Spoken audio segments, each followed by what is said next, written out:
మకర రాశి వారికి 3 గ్రహాలు దివ్యంగా యోగిస్తున్నాయండి. దశమ చంద్రుడు, ద్వాదశ శుక్రుడు, తృతీయ శని. ఉత్సాహంగా కార్యాలను ప్రారంభించండి. ఏకాగ్రత సర్వశ్రేష్టమైన విజయాన్ని ప్రసాదిస్తుంది.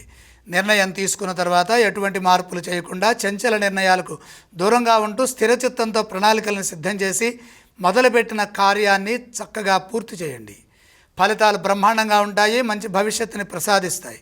ఆర్థిక విషయాలు అనుకూలంగా ఉన్నప్పటికీ తెలియని ఖర్చులు ఎదురవుతాయి. సమయానుకూలంగా వ్యవహరించడం, మీ సామర్థ్యాన్ని అనుసరించి ఖర్చు చేయండి. రుణ సమస్యలకు దూరంగా ఉండండి. ఏమాత్రం మొహమాటానికి గురైనా ఆర్థిక భారం పెరిగే అవకాశం ఉన్నది.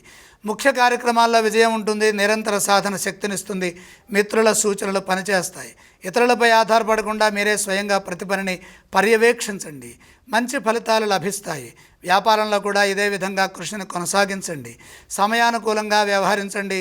ప్రస్తుత కాలానికి తగ్గట్టుగా ఆలోచించి కార్యసిద్ధిని పొందాలి. కుటుంబ సభ్యుల సలహాలు మేలు చేస్తాయి. వారారంభంలోనే శుభం జరుగుతుంది.